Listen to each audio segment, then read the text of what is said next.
আজ নিয়ে চলে এসেছি ডিমের মহারানীর রেসিপি বাঙালিয়ানা জবার রান্নাঘরে। এখানে আমি পোলট্রির ডিম নিয়ে নিয়েছি। ডিমগুলিকে সুন্দর করে সেদ্ধ করে ভালোভাবে ছাড়িয়ে নিয়েছি সবকটা ডিম। এবার সবকটা ডিমে আমি এইভাবে একটা ছুরি দিয়ে একটু কেটে কেটে নেব, কারণ তাতে মশলাটাও ভালোভাবে ডিমের মধ্যে ঢোকে আর খেতেও খুব ভালো লাগে। এখানে একটা মিক্সির বাটি নিয়ে নিয়েছি, তাতে কিছু পরিমাণ কাজু আর 4 চামচ মতো সাদা তিল নিয়ে নিয়েছি আর কিছুটা দুধ দিয়ে একসাথে পেস্ট করে নেব খুব মিহি করে। তো এখানে আমি একসাথে পেস্ট করে নিয়েছি খুব মিহি করে। আর এদিকে গ্যাস ধরিয়ে গ্যাসে কড়াই বসিয়ে কড়াইতে দিয়ে দিলাম পরিমাণ মতন একেবারেই তেল। তেলে দিয়ে দিচ্ছি সামান্য নুন আর একটু হলুদ গুঁড়ো দিয়ে ডিমগুলিকে হালকা করে ভেজে নেব। খুব কড়া করে ভাজতে যাব না, কিন্তু খুব হালকা করে ভেজে নেব। এইভাবে হালকা করে যেই একটু হালকা কালার আসবে তখনই নামিয়ে নিতে হবে ডিমগুলিকে।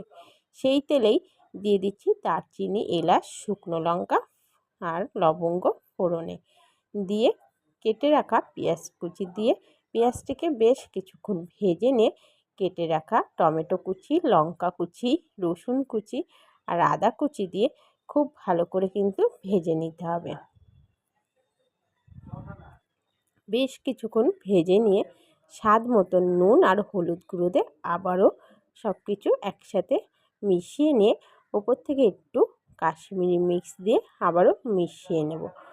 বেশ কিছুক্ষণ কষিয়ে নিয়েছি মশলাটাকে নিয়ে এবার দিয়ে দিচ্ছি তিল আর কাজুর পেস্টটাকে দিয়ে মিক্সির বাটিটা ধুয়ে সামান্য জল দিয়ে ভালোভাবে কষিয়ে নিয়ে তার মধ্যে দিয়ে দেবো সামান্য একটু চিনি স্বাদের মতন। এটা আপনারা দিতেও পারেন, না দিতেও পারেন, দিলে খুব ভালো হয়।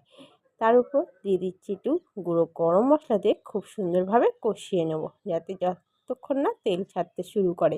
বেশ তেল ছাড়তে শুরু করেছে তখনই ভেজে রাখা ডিমগুলিকে দিয়ে ভালো করে মিশিয়ে নিয়ে উপর থেকে একটু কস্তুরি মেথি ছড়িয়ে দিয়ে ভালো করে মিশিয়ে অল্প পরিমাণ মতো জল দিয়ে দেব। জলটাকে ভালো করে মশলার সাথে মিশিয়ে নিয়ে ঢাকা দিয়ে দেব 6 থেকে 7 মিনিটের জন্য।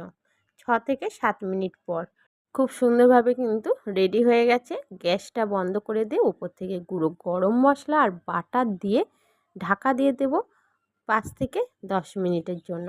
তো 10 মিনিট পর বাটারটা তো খুব সুন্দর করে গলে গেছে আর দেখতেও যেমন হয়েছে খেতে কিন্তু আরও দুর্দান্ত হয়েছে।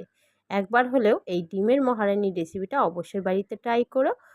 ফ্রায়েড রাইস, ভাত, রুটি, পরোটা, বিরিয়ানি যার সাথেই খাবে দুর্দান্ত লাগে। ভালো লাগলে লাইক, কমেন্ট, শেয়ার করে দেও। ধন্যবাদ।